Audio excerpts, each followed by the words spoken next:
Bismillahirrahmanirrahim. Assalamualaikum warahmatullahi wabarakatuh. Konsep dasar perilaku profesional. Tanggung jawab ya, dan memang harus diperhatikan bahwa yang dikatakan mempunyai kompetensi gitu ya, itu yang menjadi titik poin dari kata profesional. Jadi dia punya kompetensi terkait dengan bidang pekerjaan yang dilakukan.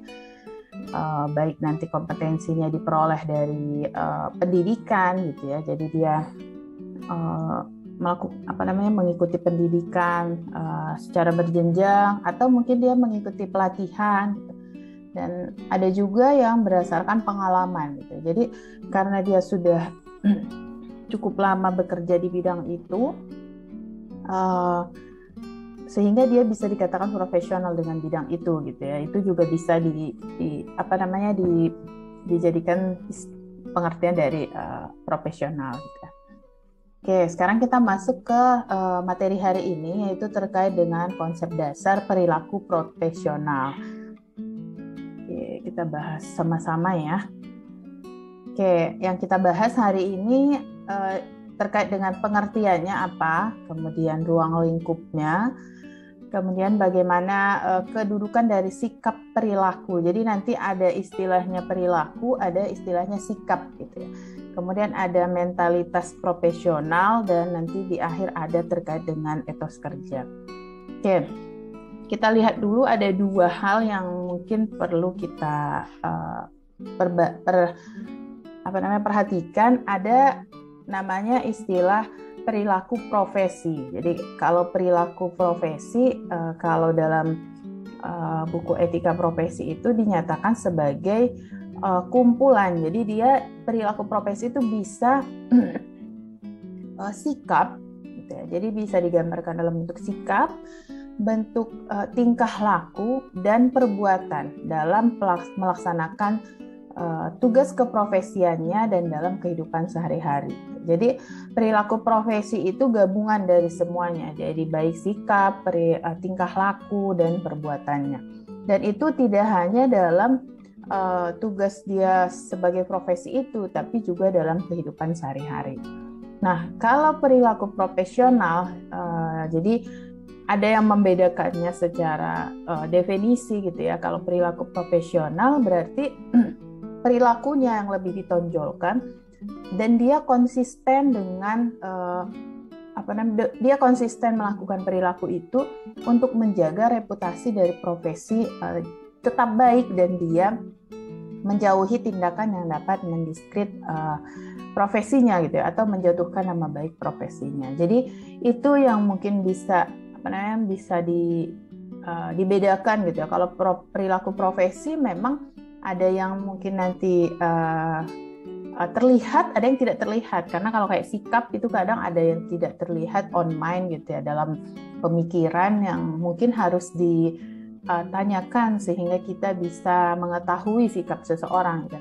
Tapi kalau sudah perilaku profesional itu akan selalu terlihat gitu ya. Karena perilakunya itu akan selalu terlihat, dan dia konsisten untuk menjaga nama baik dari profesi itu. Nah, etika dan perilaku profesi itu ibarat kompas yang menunjukkan arah moral bagi suatu profesi gitu. Dan dia dituangkan dalam sebuah pedoman. Jadi dalam pedoman yang namanya kode etik kode etik profesi, dia tidak hanya mengatur terkait dengan etika, tapi juga ada nanti perilaku profesi yang juga diatur secara tertulis maupun nanti itu ada yang tidak tertulis gitu ya. Jadi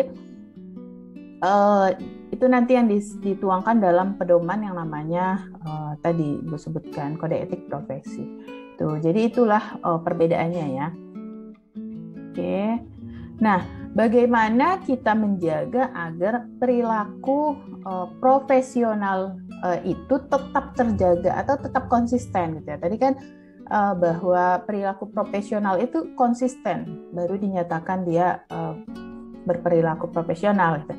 Jadi ada 5 hal yang mungkin bisa dijadikan sebagai upaya untuk menjadikan kita itu selalu konsisten. Yang pertama yaitu meningkatkan kemauan belajar. Jadi harus tetap terus ingin belajar, baik itu di pendidikan formal ataupun informal. Sebagai ini misalnya orang kalau seorang ahli gizi gitu ya, selesai S1 mungkin ambil profesi, masih ingin belajar ambil S2, masih ingin belajar lagi ambil S3. Atau misalnya dia ahli gizi di suatu instansi misalnya rumah sakit. Kalau di rumah sakit mungkin yang diperlukan profesi, oke, dia belajar profesi. Selain profesi mungkin dia diminta ikut pelatihan. Nah, itu tetap harus terus dijaga keinginan belajarnya sehingga dia terus akan konsisten dalam perjalanan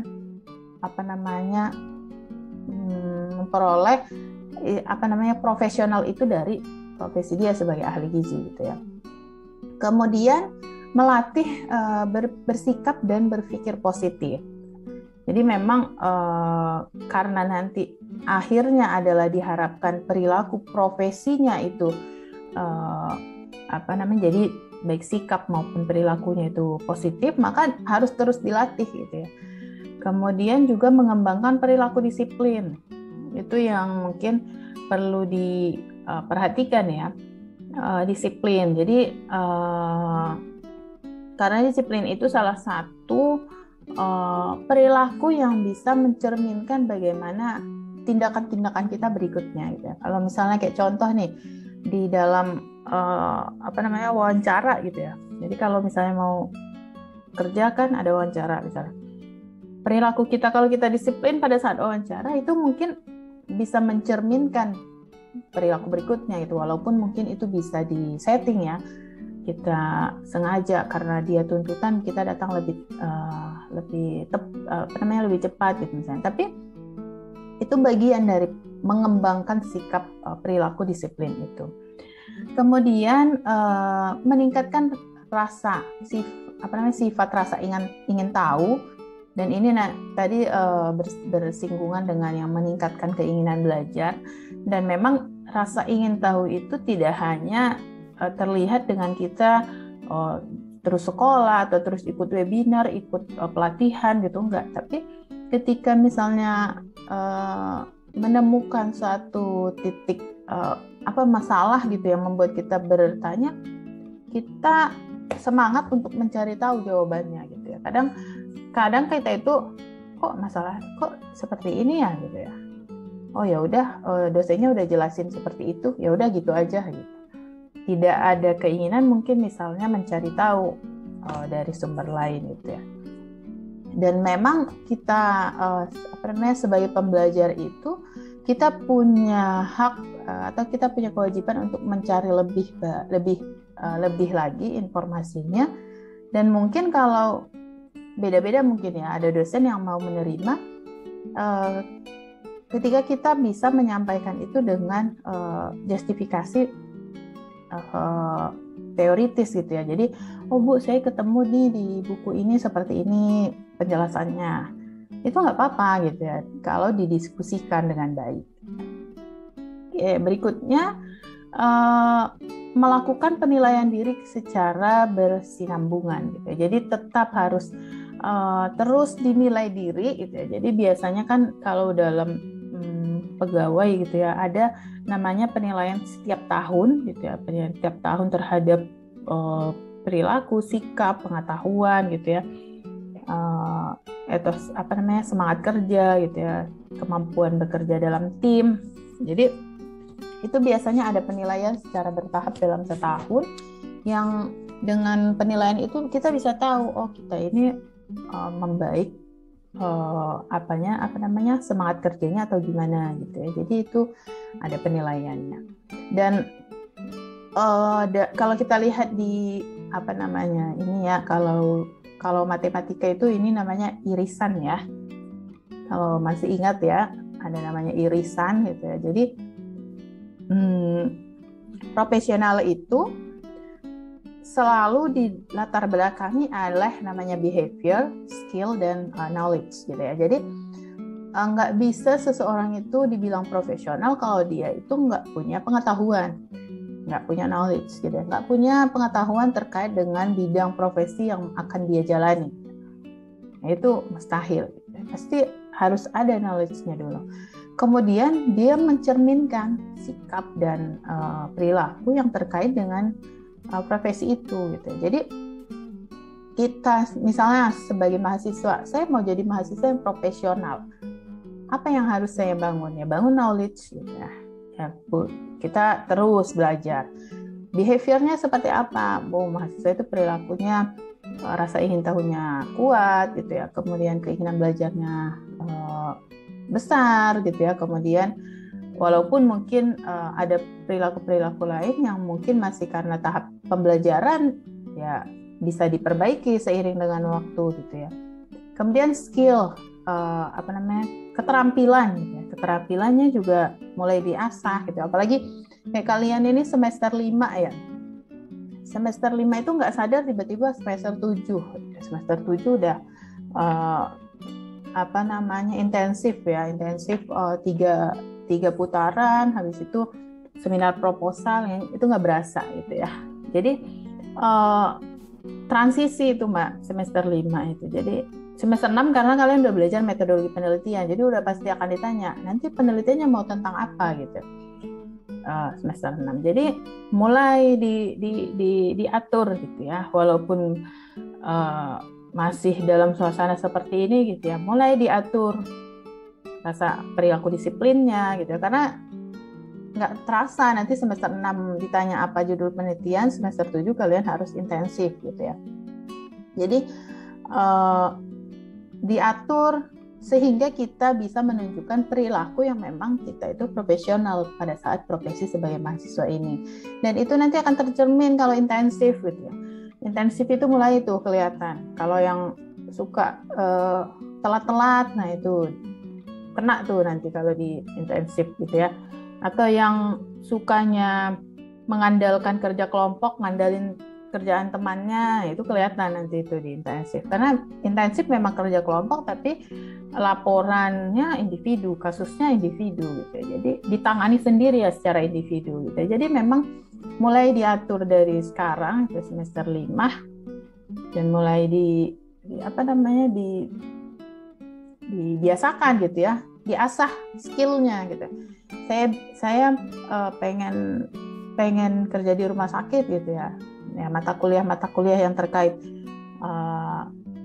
PAGT gitu ya, kemudian patofisiologi berbagai penyakit gitu ya, dietetik penyakit, nah itu harus didalami mulai sekarang karena itu kaitannya dengan skill nanti, skill menu dietnya, kemudian dan bisa jadi kamu ikut misalnya ada pelatihan nih atau ada webinar nih cara mengatur diet penderita diabetes gitu.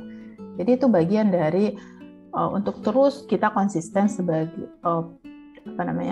profesional dalam profesi saat ini. Jadi kamu kalau saat ini mahasiswa ya profesional sebagai mahasiswa. Itu ya. Oke.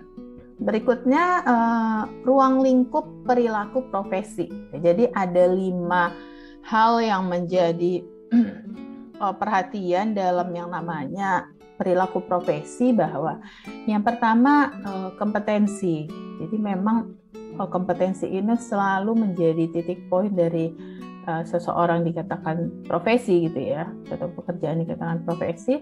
Dan sebagai seorang lulusan nanti kamu lulusan sarjana gizi, itu nanti ada kompetensi terkait dengan pengetahuan tentang keahlian umum dan keahlian khusus yang harus dicapai gitu. Dan ini biasanya sesuai dengan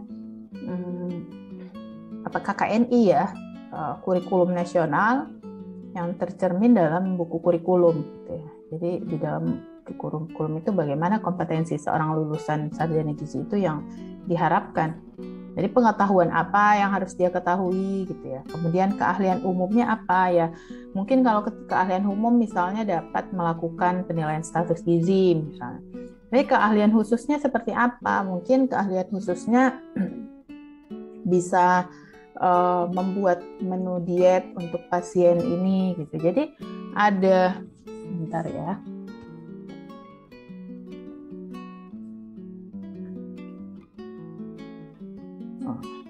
Ada ada poin-poin dari kompetensi itu yang harus tercapai kamu sebagai sarjana gizi. Sehingga dikatakan bahwa kamu memang profesi sebagai sarjana gizinya nanti tercapai. Kemudian yang kedua adalah sistematis, keteraturan dalam bekerja, dan ini akan memudahkan dalam mencapai tujuan. Jadi kalau sekarang mahasiswa masih misalnya ada tugas nih, udah biarin aja masih seminggu lagi gitu. Apalagi kalau Bu Hanun ngasih tugas ya waktunya lama misalnya, udah nanti aja gitu, berleha-leha dulu gitu misalnya. Ya nanti sudah mendekati waktu deadline baru mengerjakannya dengan seadanya gitu ya. Nah itu yang akhirnya padahal sebenarnya tujuannya adalah mencapai nilai yang baik gitu, tapi akhirnya tidak tercapai gitu karena tidak sistematis itu gitu. Jadi memang ini juga harus menjadi satu hal yang diperhatikan gitu ya kalau kita ingin mencapai yang namanya perilaku profesi. Kemudian yang ketiga adalah dedikasi dan integritas. Jadi menyatukan ucapan dan tindakan, bahwa kan dedikasi dan kalau integritas kan memang mentalitas gitu ya. Kalau dedikasi itu bisa terlihat dalam tindakan gitu. Nah, kalau integritas mungkin dalam ucapan bisa kelihatan gitu ya. Jadi harus disamakan antara itu. Jadi kalau bilang saya bisa, ya berarti tindakannya juga harus menunjukkan bisa gitu ya. Tidak ada keluhan-keluhan gitu. Sebentar ya.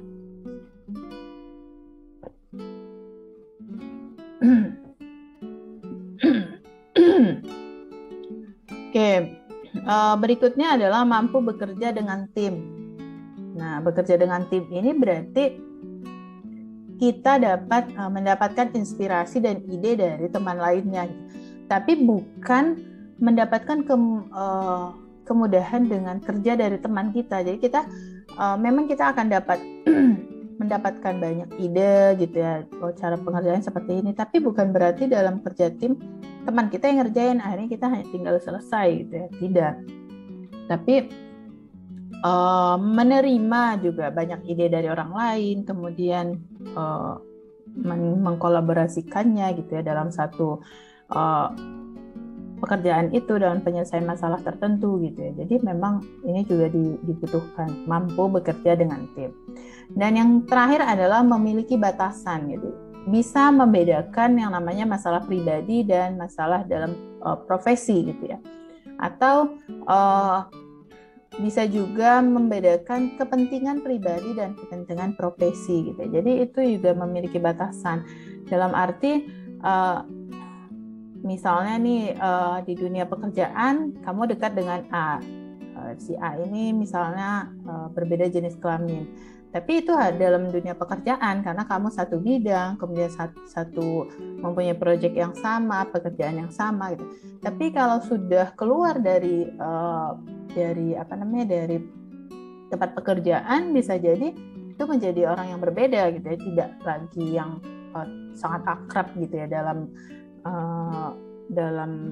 kehidupan sehari-hari gitu ya. Itu juga harus bisa dibedakan.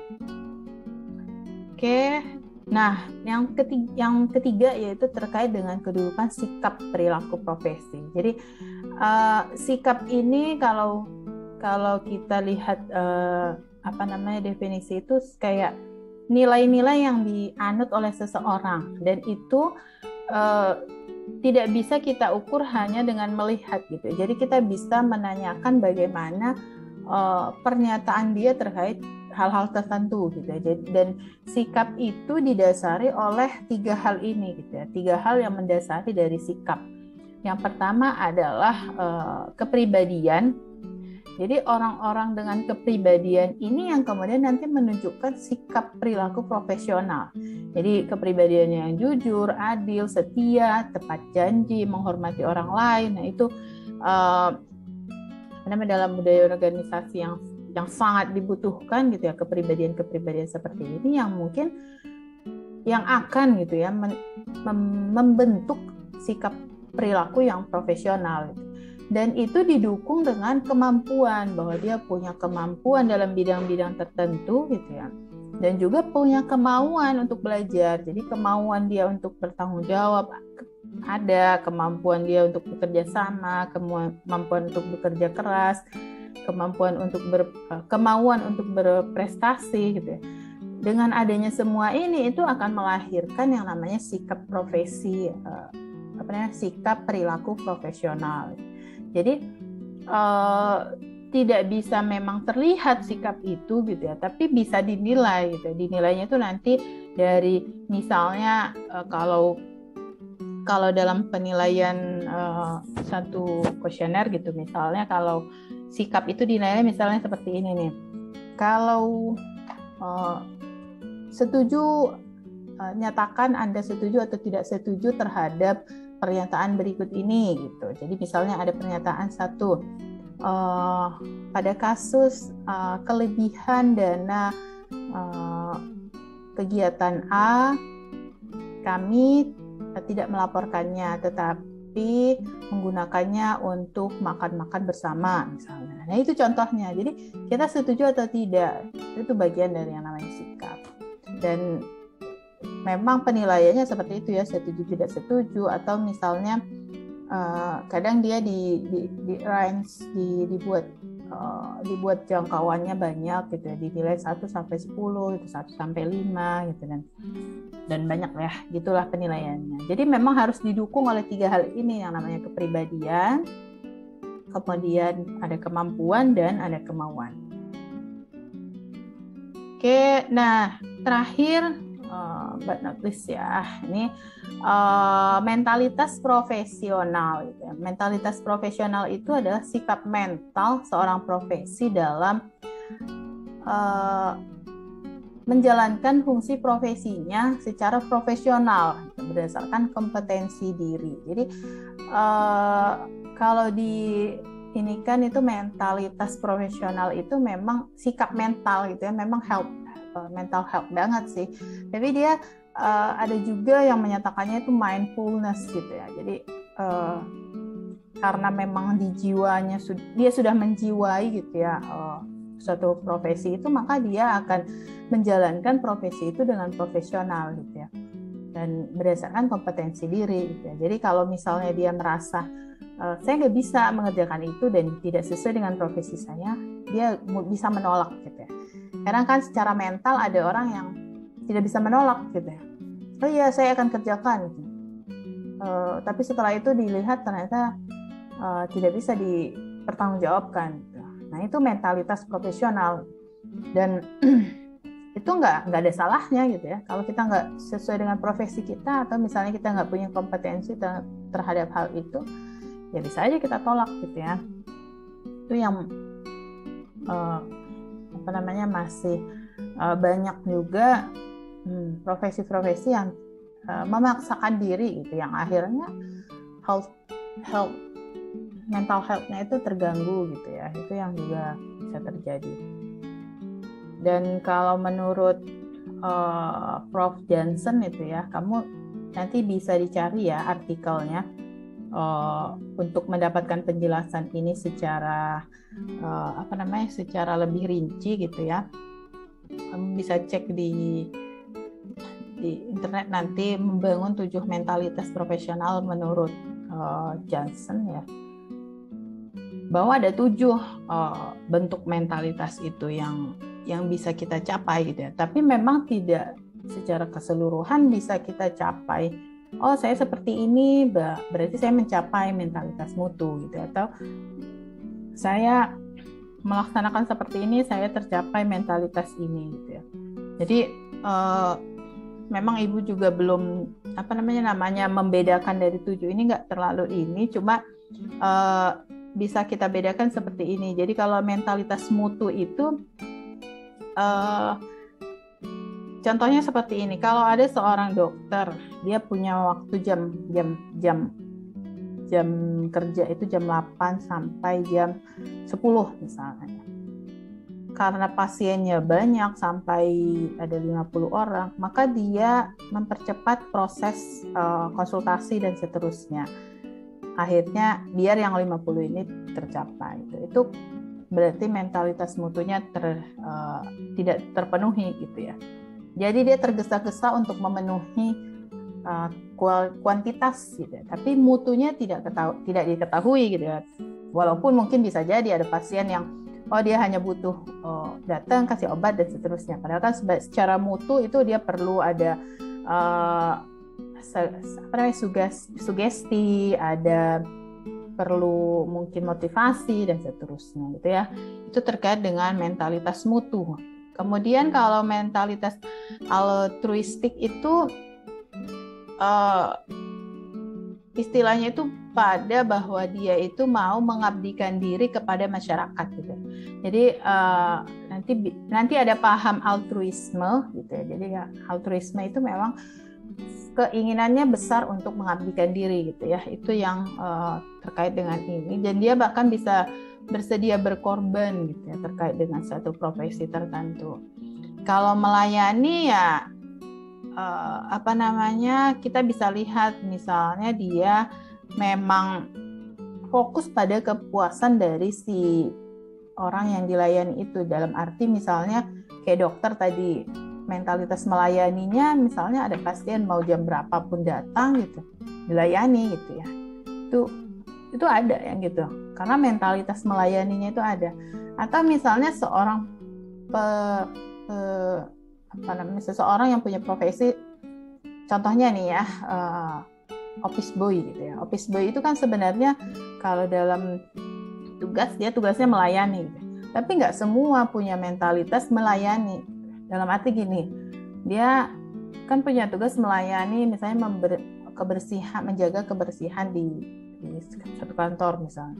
Kalau dia punya mentalitas melayani, dia akan mengatur, saya perlu membersihkan kamar mandi sekian kali gitu ya. Jadi agar pekerja di kantor ini merasa terlayani dengan kebersihan kamar mandi dan seterusnya. Nah, itu bagian dari mentalitas melayani ya. Dan itu nggak semua profesi mempunyai itu gitu ya. Kemudian ada mentalitas pembelajar. Ya, kalau mentalitas pembelajar itu ya dia terus belajar secara terus-menerus gitu ya. Kemudian ada mentalitas pengabdian. Tadi ada bedanya ya. Kalau mentalitas tadi kan altruisme itu dia bersedia berkorban dan seterusnya.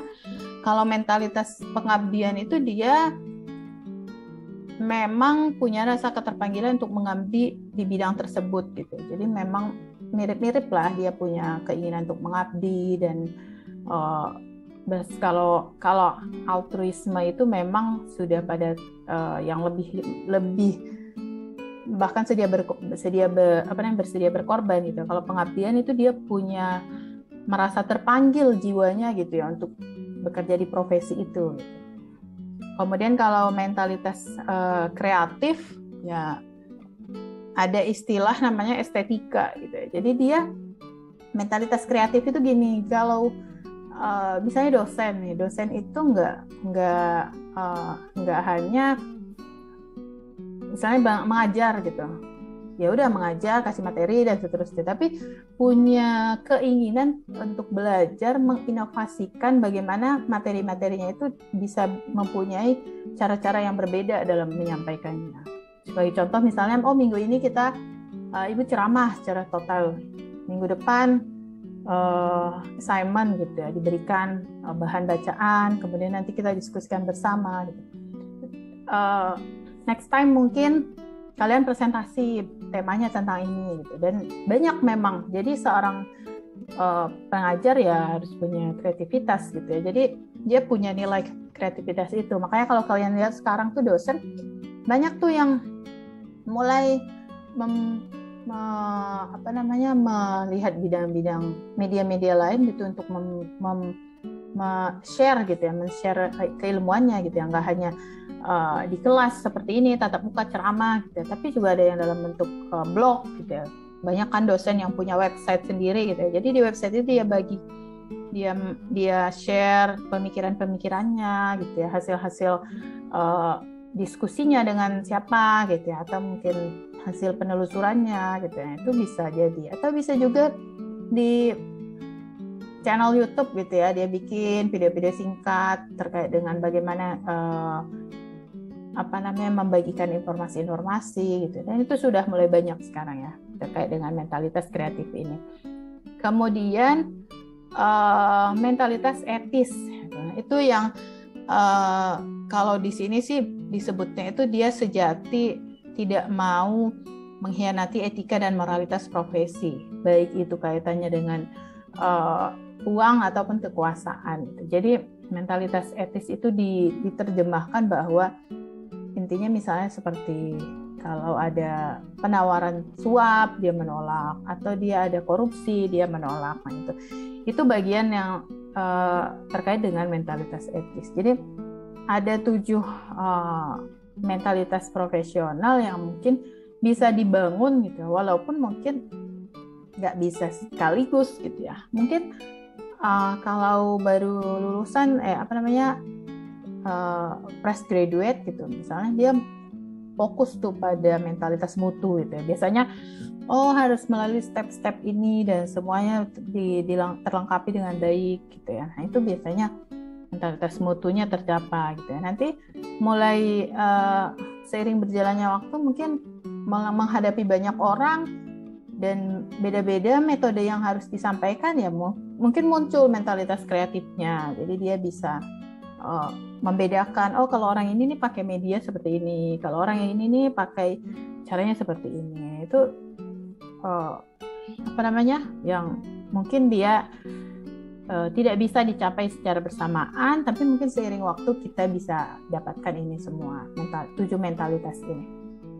Oke, dan terakhir terkait dengan etos kerja, kamu bisa googling juga, karena etos kerja ini kadang dalam bidang-bidang tertentu itu beda-beda. Ada etos kerja bidang ekonomi, ada bidang bisnis dan lain sebagainya. Mungkin secara umum bahwa etos kerja itu adalah spirit, semangat dan mentalitas. Jadi kalau dalam dalam penerjemahan itu memang kalau kita bilang spirit kan memang semangat juga ya gitu ya.